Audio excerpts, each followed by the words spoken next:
What's up, guys? Blaine Duncan here from Halloween Lives, the podcast of Michael Myers. You'll notice Austin is not here with us tonight. What is going on with Austin? Well, he had a very unfortunate accident where he was getting his nipples pierced, and he decided that due to the bleeding, that he decided he was going to hold off on tonight's episode. I don't blame him. That's a bad look, having bleeding nipples on camera. So, Austin, we wish you nothing but the best in your recovery. I'll still pick you up that nipple cream after I get done with the show, and I'm sure he'll be back next week. But in all honesty, Austin actually just had something going on tonight that he couldn't miss, and just didn't work out. So you get me, a solo episode. Austin carried the program for 2 weeks while I was out sick a few weeks back. And man, now I'm going to do the same thing because we are the only podcast, that only weekly Halloween podcast that you see out there right now. And man, we love doing this, and we couldn't imagine skipping an episode just because one of us isn't there. So it was Austin's turn to step up a few weeks ago, and this week it's my turn, and man, the show must go on. So thank you guys so much for joining me tonight. I've got a fun episode that I put together. I hope you guys enjoy it. We'll see how long I can actually talk for. I give Austin all the credit in the world. A few episodes back, he talked for an entire hour by himself. I don't know that you're going to get that out of me. I'm being totally honest with you. I just don't know that my voice could actually hold up and speak for an entire hour like that. But in the last week, we've had some really awesome comments. Man, I cannot tell you the support that we've had. Just people reaching out to us, letting us know that they like the program. And we're getting a lot of support for our Live 25 show that we're going to be doing on July 7th. So if you are interested in participating in that show, if you want to join us, if you'd like to come on the program and you'd like to just get a chance to chat with us for 5 or 10 minutes, talk about your love of the Halloween franchise, Halloween films, you can do that. That's going to be happening live July 7th. We're calling it Live 25. If you guys want to join in on that, please, please, please make sure you hit us up on Instagram, and that's at halloween.lives.podcast.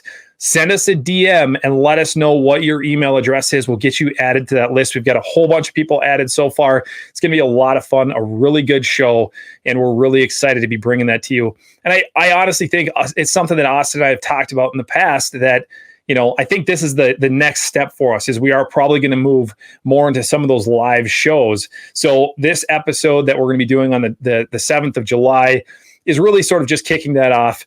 And we've got some really super exciting things that are planned for you guys, as well as some cool guests that we have coming lined up. And then, of course, we can't forget about the fact that the end of September, early October, we're going out to LA, and we're going to do the Halloween 45 Years of Terror convention. That's going to be a lot of fun. If you guys are going to be out there, let us know in the comments. We'd love to meet up with you guys and, have a beer or just hang out and say hi. That'd be awesome. So please make sure that you're letting us know if you're going to be out there. And obviously, if you see us out there, say hi. We'd love to chat with you guys. We love hearing the support, and obviously appreciate what you guys do week in and week out, just supporting us. Lets us know that you like what we're doing, and it's a good little pat on the back for us. So, guys, on tonight's episode, I am going to be doing a top 10 ranking of what I feel are really the 10 characters in this franchise who I feel are not appreciated enough. So the top 10 characters that I feel deserve a little bit more love, because they either tend to not be liked by the fan base, or they're just kind of some people that maybe don't get enough credit. They don't get talked about enough. And now, you may not agree with this list. There's probably going to be people on this list, high, low, in the middle, doesn't matter, who you feel like shouldn't be on the list, or there should be other people on the list. Hey, that's cool. We all have opinions. And guess what? I would love to hear who your top 10 most underappreciated characters of the Halloween franchise are. So again, hit us up in the comments. Let us know who you would rank as your top 10 underappreciated characters in the Halloween franchise. So let's get this thing kicked off. I'm going to start out with Jimmy from Halloween H2O. Now, Austin and I have talked about Halloween H2O quite a bit on the podcast. We love it. We think it's a great film. Obviously, it rode the coattails of Scream, which came out only a few years prior to H2O. But I have to say the opening to H2O is one of my favorite parts of the whole film. Sort of that cold opening. You get the the Mr. Sandman song going. It's Halloween. You're in Langdon, or it's a few days before Halloween. It's Langdon, Illinois, and you're kind of like, where the hell is Langdon, Illinois? And we get introduced to the character of Jimmy. Now, Jimmy is kind of this asshole punk neighbor who kind of is trying to act like a tough guy. He's got his buddy there with him, and you obviously see that there was this break-in next door to his house. And Jimmy is pretty cool. Like I said, he's a cool dude. He's got the hockey stick. He's not messing around. And I just really like his character. I thought what that character brought to that movie is really truly underappreciated in so many different ways. But I just feel like he's somebody who we can sort of all identify with in those teenage years. He was that kid who was, he was trying to be a little sneaky. He was stealing some beer out of the fridge, and he was trying to figure out exactly what's going on. But he's also, again, acting like a tough guy, but very scared at the exact same time because he doesn't know exactly what's going on. He sees, obviously, the office has been completely trashed, completely destroyed, and he knows something happened. He definitely knows that there was this break-in. Now, was that character thinking it was Michael Myers? Doubtful. Given the fact of that timeline, we're seeing H2O happen 20 years after the incidents of Halloween 1 and 2, which happened on the same night. So was he thinking Michael Myers? I'm going to guess not. I have no idea. I don't remember if they say how close Langdon and Haddonfield are to each other, but I guess I'm assuming he was not thinking it was Michael Myers. The unfortunate part of Jimmy is we don't get that awesome on-camera death. And we really see that a lot with Halloween H2O. It's one of my biggest frustrations with that film is we don't get that awesome, hockey skate to the frickin' face. You see him rocking in the rocking chair when, it's like it just happened. And it's such a great kill. Would have been, obviously probably a pretty big hit on the budget to do that sort of FX work. Whether they would have done it with CGI back in the day, I don't know. It probably would have looked pretty shitty given the CGI mask that we got in this film. But I just think he's such a great character. He adds a little comedic relief to the story. And like I said, it's somebody that I kind of identify with a little bit as that teenage kid. And he was trying to do what's right. He's trying to be a tough guy, and he ends up taking a skate to the face. But realistically, just a really underappreciated character, I think, that doesn't get enough credit. And perhaps if he was in that film a little bit longer or a little bit more, if we had seen him, even if he was killed off at some point, but we had seen his character develop a little bit more, I really truly believe that we would be considering his character a really, really probably one of our favorites in the Halloween H2O film, at least in my opinion.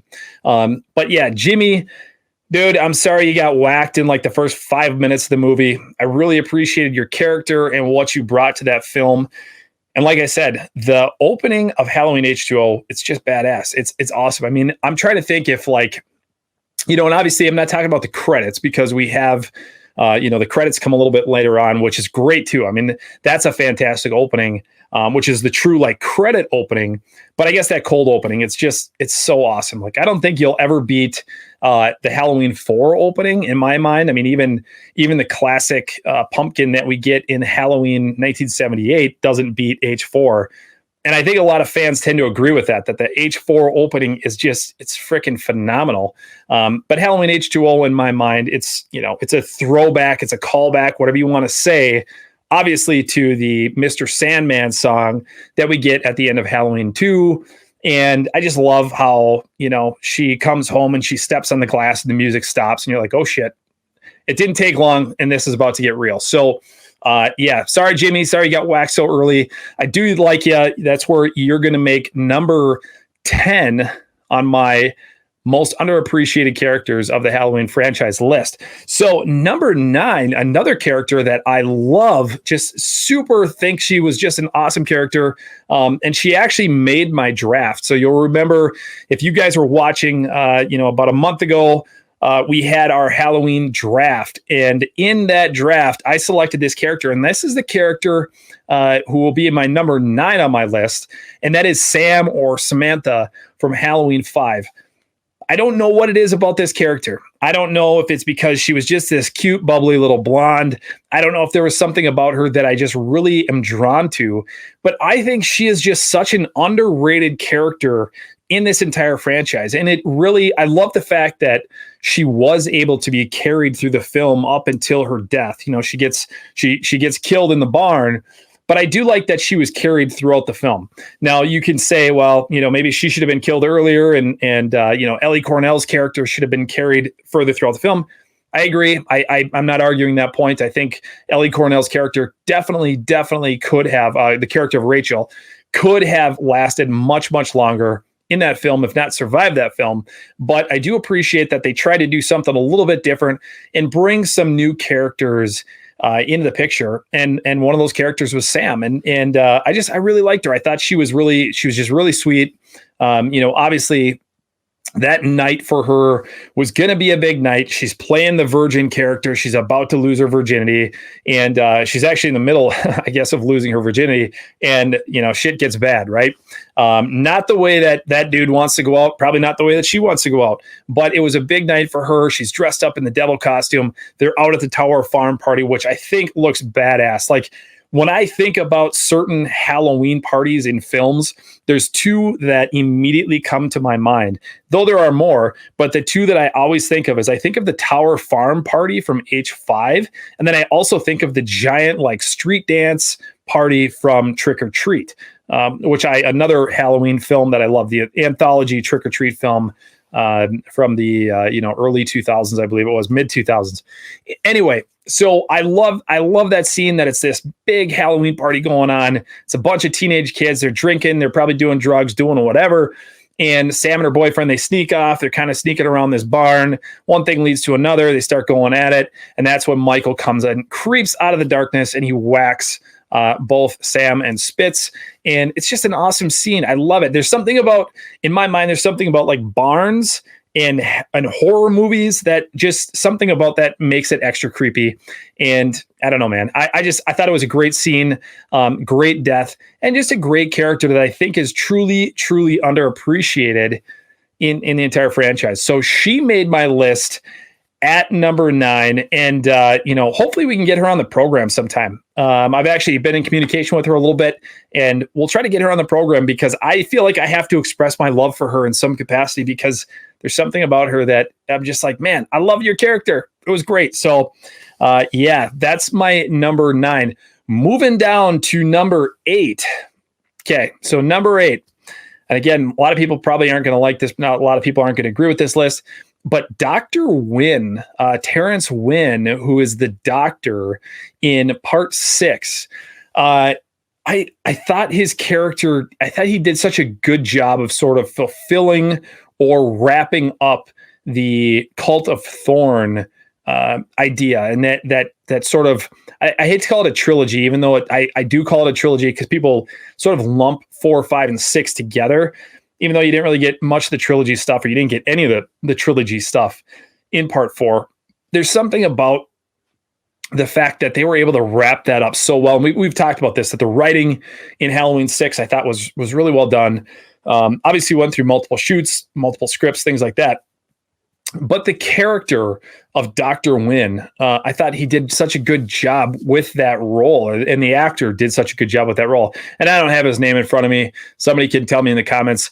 Very easy to find. I should have looked it up before we started, but I don't have the actor's name who played Dr. Wynn. But he did such a fantastic job. Number one, the way the film starts out, you see Dr. Wynn go to Dr. Loomis, and he's like, Sam, we want you back. We need you back. We need your skill set. We want your mind to come back to the hospital.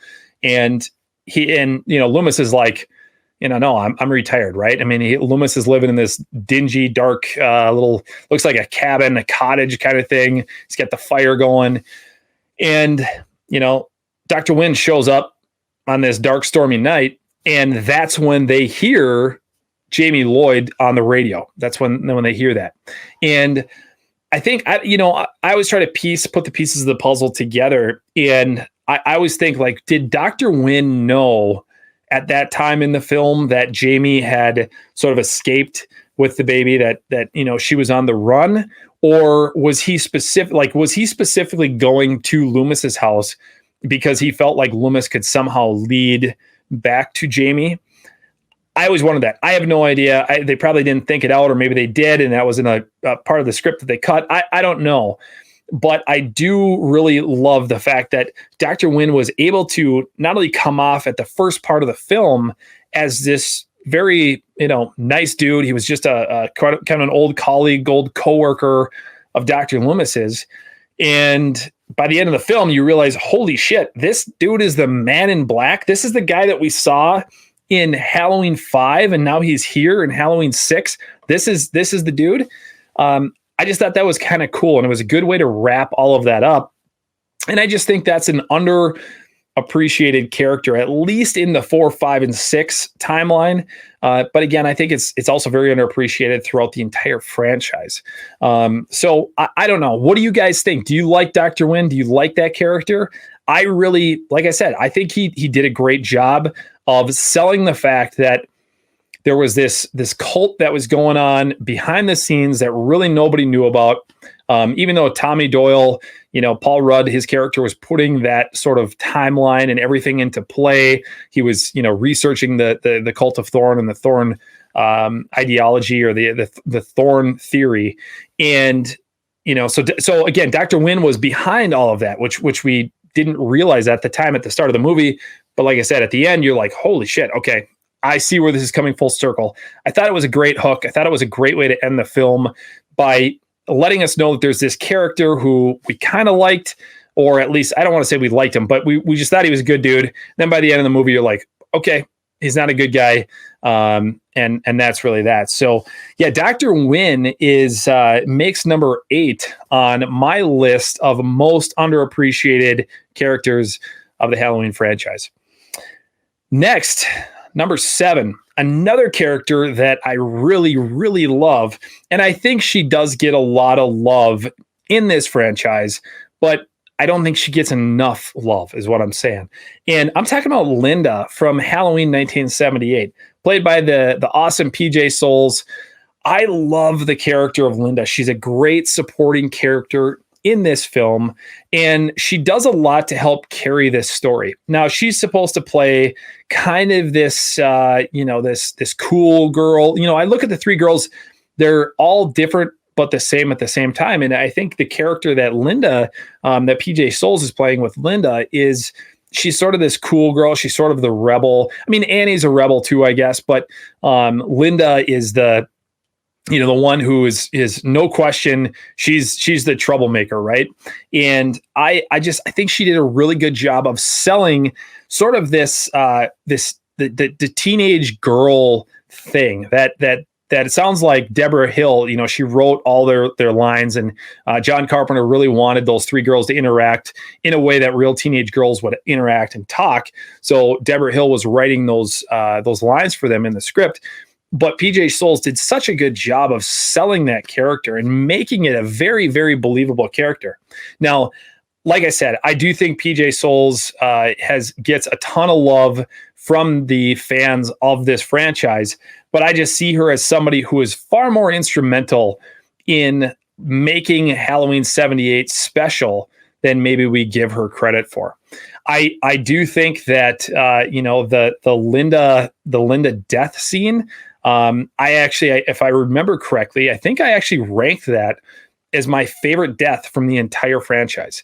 And it stands the test of time that is such a great kill scene. So you obviously had Bob and Linda, they were up getting it on up in the bedroom. They had the jack-o'-lantern girl glowing there in the dark. And she's like, get me a beer. And he's like, you get me a beer, and so they go back and forth, and finally she's like, get the hell out of here, go get me a beer. So he goes down, Bob goes down to get her something to drink or come back with a couple of beers. And, he ends up getting stabbed to the wall. He looks like a picture frame. And Michael does that iconic head cock scene where he's just looking at this dude like again, like it's this work of art, this painting that he just put up on the wall, this dead dude that's hanging there now. And meanwhile, Linda has no idea that any of this stuff is going on. She's upstairs. I think if I remember right, I think she's like filing her nails or something. And here comes Michael. He's got the ghost sheet on, or the sheet over his body, and he's got the cans of beer.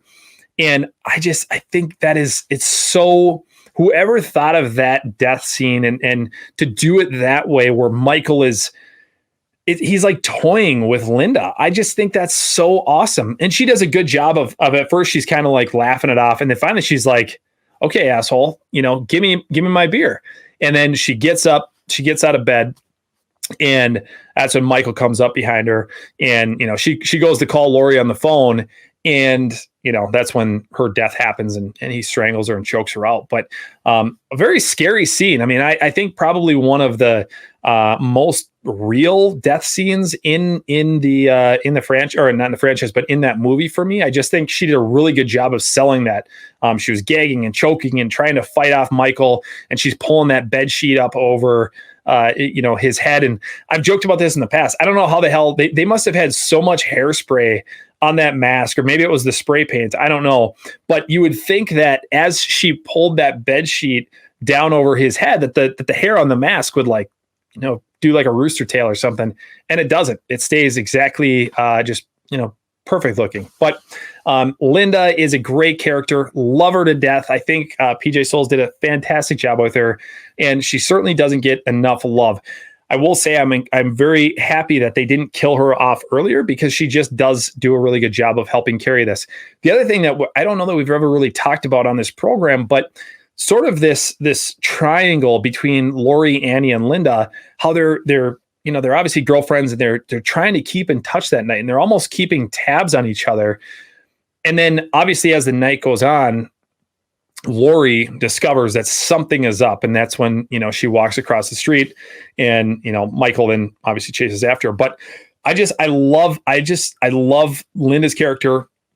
PJ Soles did an awesome job, and I can't wait. We're going to try to get her on the show too someday. We love PJ Soles. PJ, if anybody knows PJ Soles, PJ, please, we'd love to get you on the program and talk to you about the most, in my opinion, the most iconic death scene and best death scene in the entire franchise. So sticking with the Halloween in 1978, the next character on my list, which is number 6, is I'm not going to stray too far from the tree here, is Annie. So once again, much like Linda, I believe Annie gets a ton of credit as her character is really an instrumental piece of the 1978 film, but I think she's just underappreciated for what her character brought to that movie.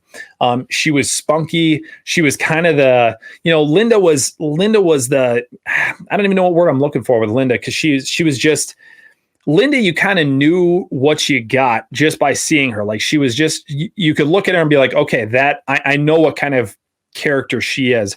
With Annie, in my mind, there was something a little bit more mysterious about Annie. And I don't know if it was sort of her snarky attitude or what it was, but it was like, I don't know whether to think you're like a, really kind of a good girl, so to speak, that has this sort of wild side, or if you truly are like a wild girl and you just do a really good job of kind of hiding it on the outside. Obviously that night, the night of Halloween 1978, both Lori and Annie are babysitting. That's their gig for the night, which, man, I don't know. I guess I love Halloween so much. I would have hated if somebody had been like, hey, you want to babysit for me on Halloween? That would suck, wouldn't it? I mean, do you guys agree? I think that would be a terrible night to have to babysit, because number one, whatever kid you're babysitting is probably going to be hyped up to heaven that there's eating so much candy and just super wild and hyped up. But then number two, it's like, dude, it's Halloween. I want to be at home watching scary movies and doing Halloween things. I don't want to be hanging out with a 9-year-old. Whatever. I didn't get asked to babysit on Halloween, and maybe it was a good thing. But going back to Annie, I love Annie. She does just a really good job, again, of carrying that character. The one thing I will say is I like the death scene that Annie has in the car. And I think she kind of oversells it, I guess, a little bit. And I've heard some stories that she was just sort of over it at that point in time. And you see her death, and she's sort of, it looks very like the expression on her face is just so fake looking. And I don't know whether it's true or not. If somebody knows, let me know in the comments. But I have heard that she was sort of over it at that point in time and was just like, I'm done here. And so she just did this quick scene with, being killed off. And that was kind of the best that you could get from her at that point in time. But I love that death scene as far as just the creepiness of it, where I didn't even notice this. I'll be honest. I didn't notice this until many years after watching it. So she goes to her car and it's freaking locked. And she's like, God damn it. So she goes back in, and I think she goes to the house or goes to that laundry, shed, whatever it is. I don't remember. She goes back, she gets her keys, and she's humming. She's doing the Old Paul song, I think it is. And she's kind of singing it. So she's sort of in her own head and she's not really paying attention. And she goes up and she opens the door, and it opens, and she gets in and she closes it. And if you're thinking about it or watching this closely, the door was locked. She had to go get her keys, and she came back and she opened the door. It wasn't locked. So you're like, whoa, wait a second. How did that happen? Again, I didn't think about that until many, many years after seeing it for the first time, and probably many viewings where it was like, oh shit, that's creepy. I guess it just happened so fast. But then she obviously notices that the windows are all steamed up, and she goes to wipe off the window. And that's when Michael, sits up from the back seat and strangles her out. Just a great death scene, really just an awesome, great death scene, and very creepy, because I think we've probably all parked our vehicles in a dark place before, whether it's in a parking lot or an underground garage or something like that. And you kind of get in and you almost want to like look around and just check your back seat real quick, because you're thinking, Jesus, could somebody have gotten in my car? And you hear about like urban legends and things like that of people being in back seats, or like ghost stories where people pick up a hitchhiker, they throw them in the back seat, and then they disappear. So I think the idea of having a stranger in the back of your car and then that stranger attacks you, super creepy, which is why I'm not going to be an Uber driver or a taxi driver ever in my life, because I don't want anybody attacking me from the back seat. No, thank you. So that's Annie. She made number 6 on my list. Number 5. Another character that I love, that I think is truly underappreciated and really helps carry this movie, is Sheriff Ben Meeker from Halloween 4. You do see him, I believe, for just a little bit in Halloween 5. But Sheriff Ben Meeker in Halloween 4, this dude was a badass. Like, Sheriff Racket was a badass too. But Ben Meeker, you just can tell. You don't want Ben Meeker pulling you over on a Saturday night after you've had too many of these and getting thrown in the clink, because Ben Meeker is going to make you pay for it. So I don't know, man. Ben Meeker, he seems like a badass to me. And I loved what that character brought to the film, because at first, when Dr. Loomis comes back to Haddonfield, Ben Meeker is basically like, dude, get out of here with this bullshit. Like, Michael Myers he was burned up. He's locked away. And then all of a sudden, you realize that, okay, this ambulance thing happened, a crash, and they haven't found Michael's body. And he starts to kind of put the pieces together of what happened. And then Loomis, makes some comment about seeing dead bodies on his way to Haddonfield. Obviously, the Penny's gas station scene, which is such a great scene in that film. He starts telling Meeker about this. And he just does a really good job of selling that character as somebody who he's not a believer. He doesn't believe anything that Loomis has to say when he first shows up. And he's like, dude, you're nuts. You are nuts, bro. And then the next thing you know, he starts putting the pieces together and he goes, okay, maybe something is going on here. And that's when he kind of starts gathering up the troops a little bit. Now, the other thing about Ben Meeker is I love the fact that his daughter also plays a character in this film, meaning, his daughter, I think Kelly. I think it's Kelly. I don't remember. Now I'm blanking on it. Somebody's going to yell at me, but I'm blanking on his daughter's name right now. And Kathleen Kinmont is the name of the actress. But I'm blanking on her character's name in Halloween 5. But I love that the cops do it by the book, or cop. I think that's what her shirt says. And I just love the fact that she's just like, she is giving Rachel the double middle fingers about Rachel's boyfriend, Brady, coming over. And there's that, scene where Rachel and Jamie show up and they knock on the door and, she opens it up and she's talking to Rachel and Jamie, or at least Rachel, because Jamie's trick-or-treating and Brady's off in the background, like, doing whatever. And it's like, ooh, that would be, if you were Rachel in that scene, you'd be pretty pissed off. But Kathleen Kinmont's character did such a good job of just playing that girl that you're just like, man, I don't like her. Like, she's stuck up, she's snobby. She didn't make my list. She's not one of the most underappreciated characters on my list, but her dad, Ben Meeker, in this film is. Now, the other thing about Ben Meeker is, going back to the fact that he's a badass, they obviously go back to the Meeker residence, and Brady's there and Rachel and Jamie, and Meeker's like, he's getting ready to fight this thing. This is like Night of the Living Dead meets Halloween. He's boarding up windows. He's getting freaking guns and shotguns and shit out. And he's ready. He's going to fight Michael Myers. They got the radio set up. I don't know if the radio is supposed to be in the attic or the basement. I never know that when I'm watching, but they've got the radio set up. They're trying to call for help. They're trying to call the state troopers in. And I love that because it's a little bit like movie magic. I mean, we're talking 1988. You're telling me that the only way that they could contact them is through this like freaking little CB radio thing. But I guess, in all due respect, Bucky had just been thrown onto the power lines. So maybe everything or into the, the big whatever that was. Bucky had been killed and the whole town lost power. So maybe that was how they did it. I would hope things are better today, that if Bucky were to get thrown up into the, the power lines, that, he would survive, or that the town would live, and that there wouldn't be this massive blackout, and all the radio communications from all the police and sheriff's departments and fire departments wouldn't just be completely shut down. But movie magic, that's what we got. And Ben Meeker he's a kick-ass character. I love him. He was a badass. He didn't really take any shit. Obviously survived Halloween 4. And, in that great classic shootout scene at the end of Halloween 4, where Michael Myers falls into that pit, and Meeker survives to see another day. His daughter, unfortunately, not so much. The daughter's, I don't know what you want to call him, Brady. He's trying to bang the sheriff's daughter. He didn't survive either. So a lot of death at the Meeker house, but Sheriff Meeker himself survived, and I attribute that to him just being a plain old badass.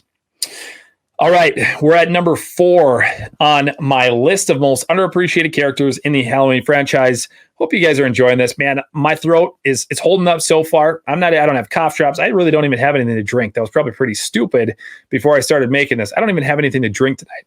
Stupid. Anyway, back to number 4. Number 4 is Ronnie from Halloween H2O. Ronnie is the security guard. He lives in there. He doesn't live, but he's in the little security guard station at the entrance to the school. And man, Ronnie, who's played by LL Cool J, he does such an awesome job of just adding some comedic relief to it, much like Jimmy did, but some comedic relief to the film. And there's a part of you that feels bad for Ronnie, because you just get the sense that he's just trying to make ends meet.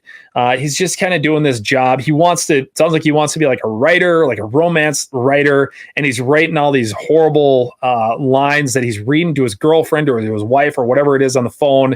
And she's like giving him shit about, the words that he's using. And, the large melon breasts, like he says stuff like that. And she's like, large melon, what? And so, anyway, I think Ronnie he's just such a good character. Now, obviously, you see the interaction between John Tate and Ronnie, and John escapes, or doesn't escape, but he gets out of school and he's like, dude, I need to go get something for tonight. It's a special night for Molly and I. And Ronnie's like, no, I'm not letting you do that. These are the rules. You can't go. And he's like, come on, man, come on. And finally, Ronnie gives in, and because John says, hey, what if, you accidentally bump the button and the gates open up and I get out? And you hear his girlfriend or his wife, and she's like, Ronnie, don't you get your ass fired? And I think there's just some, that again, that comedic relief in those moments, because you forget that she's on the phone, number one, but then he just does such a good job of being like, this is bro code. This is bro code right now. I'm going to let you go. I'm going to pretend I don't see you leaving, but man, do not do me wrong. From one guy to the next, don't do me wrong. And, we obviously see that, John goes into town and ends up running into Lori or Carrie Tate. And, it doesn't end well there.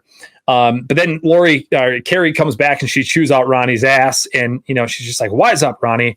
and he knows like he screwed up. He shouldn't have trusted John. He knew something was going to go wrong. He's trusted the 17-year-old kid. Oh, and he's got one of the best lines when he's like, "Comb your damn hair." I just love that. Like, it's so funny. It's just, I think it's so good to add some of that comedy into some of these movies, because it can't be dark and scary and spooky all the time. You got to have a little bit of that. And he did a really good job with that. Now, obviously, we see this scene where we think it's Michael coming down the hallway, and he gets, there's gunfire erupts, and we end up finding out that it was Ronnie. And man, it looks like Ronnie got his brains freaking blown out by the amount of blood that you see on the ground when Ronnie's laying there. Because they realize it wasn't Michael that they were shooting at. The silhouette, it wasn't Michael. It was actually Ronnie. And you see all the blood, and like, they're down by him. Laurie's down by him, and you see all the blood, and it's like, dude, that was a lot of blood to lose that quickly. And then, you find out at the end of the film that it was just like a flesh wound, basically, and the bullet just grazed him. So I don't know if he's on blood thinners or what, but he freaking bled out, basically, and miraculously he survives. But Ronnie, just a really strong character in the film, underappreciated. Obviously, LL Cool J, very big at the time.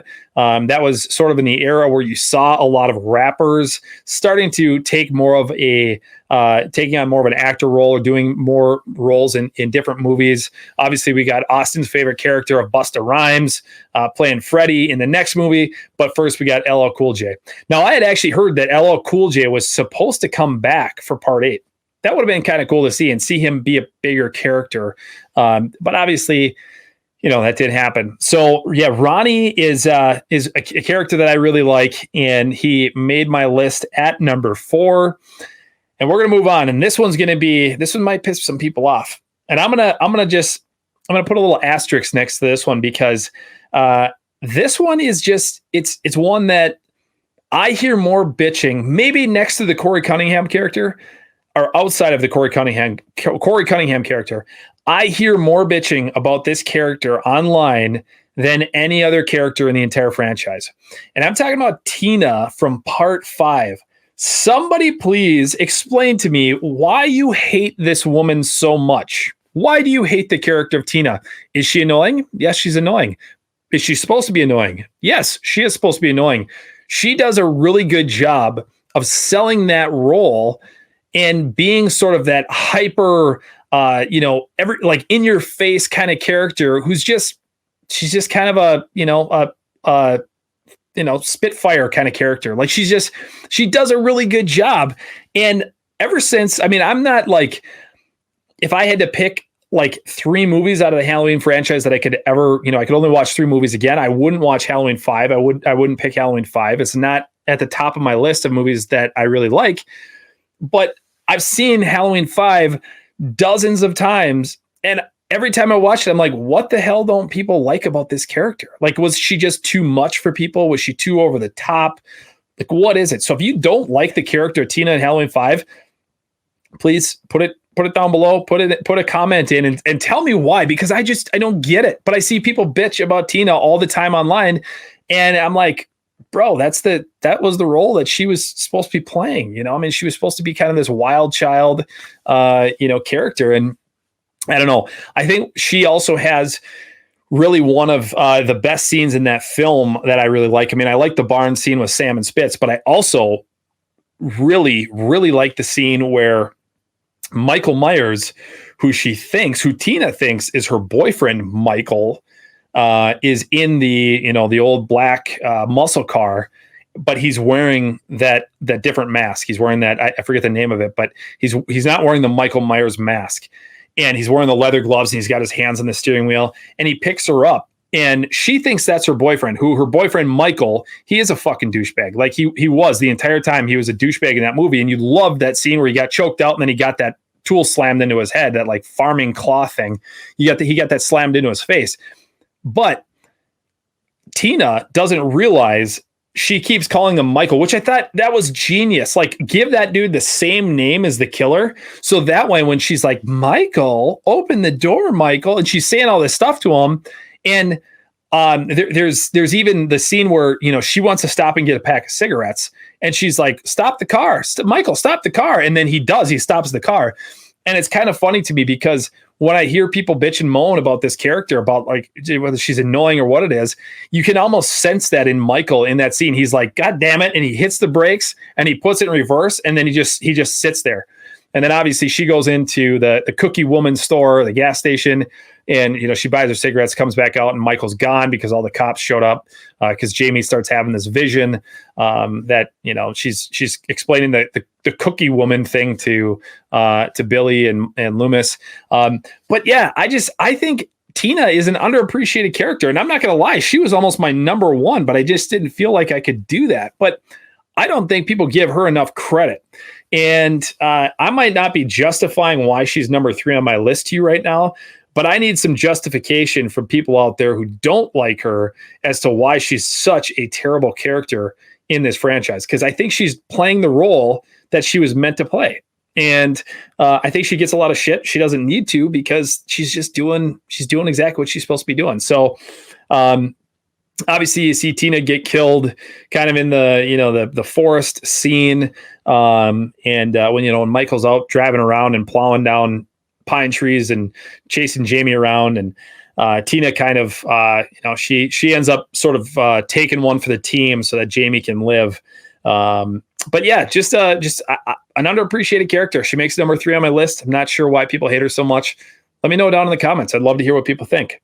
Number 2, underappreciated, and I love this character. I thought she did so good in this film, and I'm talking Vicky from Halloween 2018. I loved her character. She was such a smartass. Like, she was like, obviously a very attractive girl, but she was hanging out with this freaking stoner boyfriend who you're like, man, you could do way better than this dirtbag.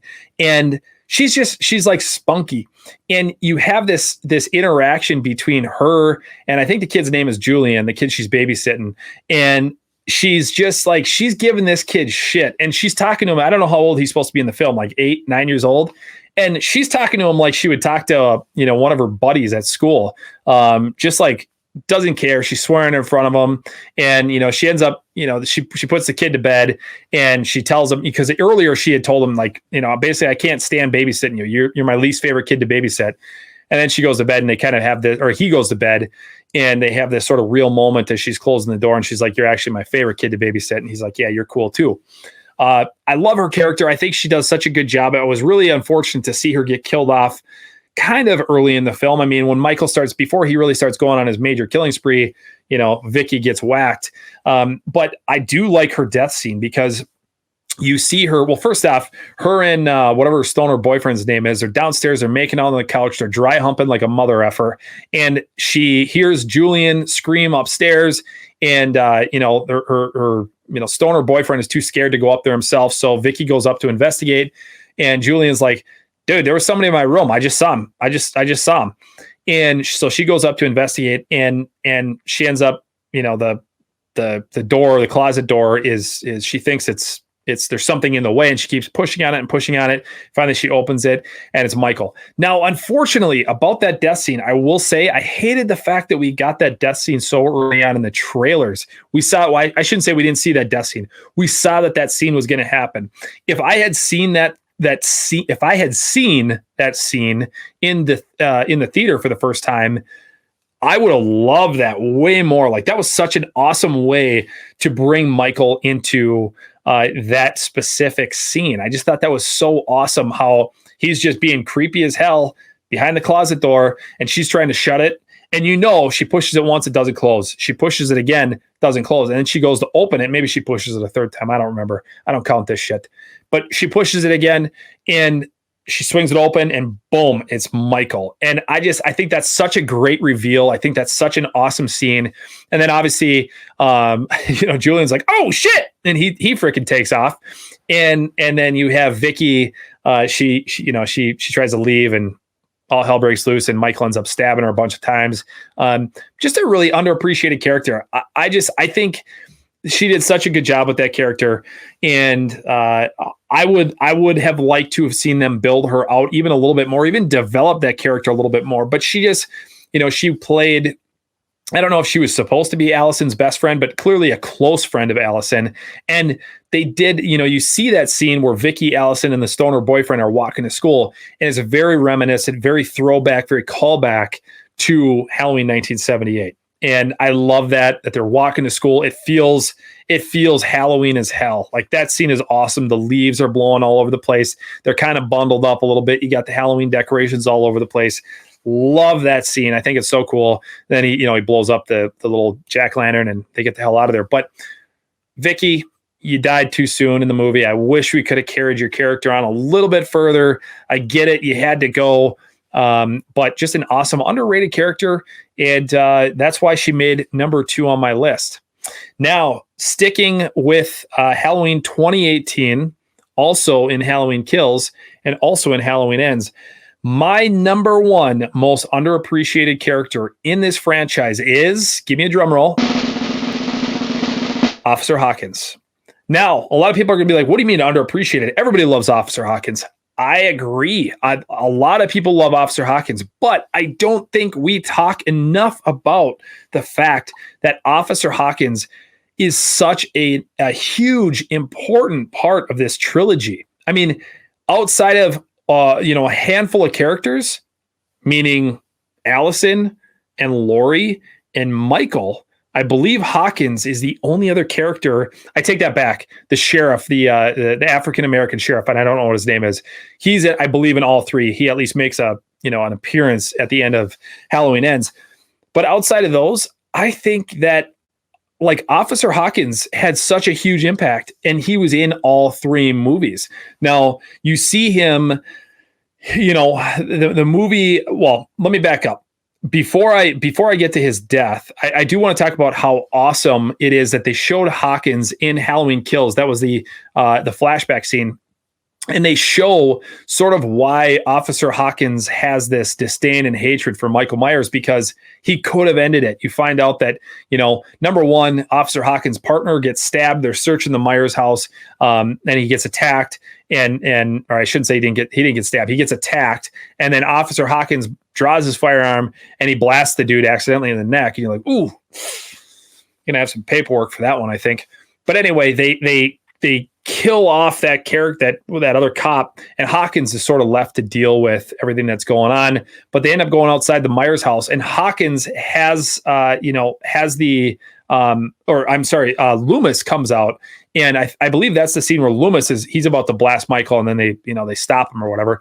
But Hawkins almost has this PTSD sort of thing from that night, going back to Halloween 1978, that you don't necessarily get in 2018. I mean, he tells a little bit of that story, but then you obviously get that backstory in Halloween Kills.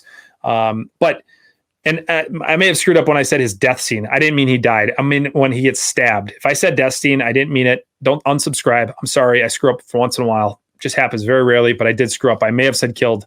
His death scene, he's not dead. He didn't die. When he gets stabbed by Dr. Sartain. Probably my least favorite scene of the entire David Gordon Green trilogy is when Dr. Sartain puts on the mask, and it's just so, I don't get it. I don't understand what they were trying to go for there. But you obviously see, Hawkins, he got stabbed in the neck by that freaking pen thing, because Hawkins was going to try to kill Michael. He's going to shoot him. And Sartain steps in and he stabs him right in the neck. So you see in Halloween Kills, then you see Hawkins get wheeled in, and he just happens to share a room with Laurie Strode. What a coincidence. And you see those two sort of interact, and you start to get this vibe. Maybe there's something going on here between these two. And that obviously extends and carries into Halloween Ends. And I realize a lot of people don't like that. They didn't like that there was this, the talk of them going to Japan and the cherry blossoms and all that stuff. But I like the fact that Hawkins almost felt there was a sense of responsibility for what happened in a way. And I don't know necessarily why. I think it's like that PTSD, survivor's guilt kind of thing. But he felt this sort of sense of responsibility to take care of Lori, which is why, number one, he compliments her on her hair when they're at the grocery store. And, he ends up bringing her groceries at the end of Halloween Ends. Now, obviously, a lot of people probably know Halloween Ends was originally supposed to end, and I believe they filmed this, but Halloween Ends was originally supposed to end with Officer Hawkins showing up at Laurie's house the day after Halloween or a couple days after Halloween and to drop off the groceries. And he sees Lori, and it's not the same Lori. She's got a darkness in her eyes. You can tell she is the new shape, which I would have hated to go through 45 years of this just to have her be the new Michael Myers. That would have sucked. But that was what they were supposed to do. I do like the way that film ended much better, where they're just kind of sitting there and, they're talking about the cherry blossoms thing again. You sort of get this full circle thing. But I just think Officer Hawkins he absolutely carried parts of that film and parts of that trilogy in a way that not even Laurie or Allison really did. I mean, he was such a good character. Again, a badass, a lot like Sheriff Meeker. He did an awesome job. And I can't say enough how much I love the fact that, they told his backstory and they gave him more context to his character that we don't often get in a lot of these horror films. You don't get a lot of context. You don't get a lot of backstory. So that's it. That's my top 10. I've been talking for like the last 50 minutes basically, and my throat hurts. This is not going to go on much longer. I can't last much longer. What do you guys think of my list? Do you like it? Do you hate it? Do you agree? Do you not agree? Can you tell me why Tina Williams is so hated in this franchise? Please, for the love of God, somebody tell me, because I don't get it. Guys, if you want to be a part of Halloween, our 25th show, I should say, our episode number 25, live 25, please hit us up on Instagram, halloween.lives.podcast. Send us your email address. We'd love to get you on the program. We are going to try to get to everybody that night. So if you want to be on the show, if you are watching this right now and you're like, man, I would like to talk to these guys, July 7th at 9 p.m. Eastern, there is a very, very, very strong likelihood. I hate to say that everybody's going to get on the program because we already have a ton of people, but we are going to try to get to everybody. I promise you that. We're going to try to get everybody on the show and get to interact, even if it's only for 2 minutes. We're going to try to shoot for longer than that, but we're going to try to get everybody who wants to be on the show. We really don't have necessarily like a time limit or anything like that.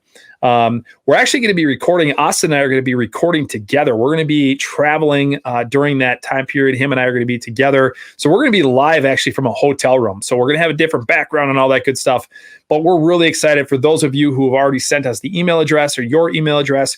We're really excited to get you on the show and engage and interact and talk to people who are like-minded fans just like us. So guys, thank you so much for tuning in this week. I hope I didn't bore you too much. Austin will be back next week. He promised us that. He just had some things he had to take care of tonight, and looking forward to getting him back on the program. So if you want to be a part of Halloween 25, you know what you got to do. Live 25, hit us up, send us a DM.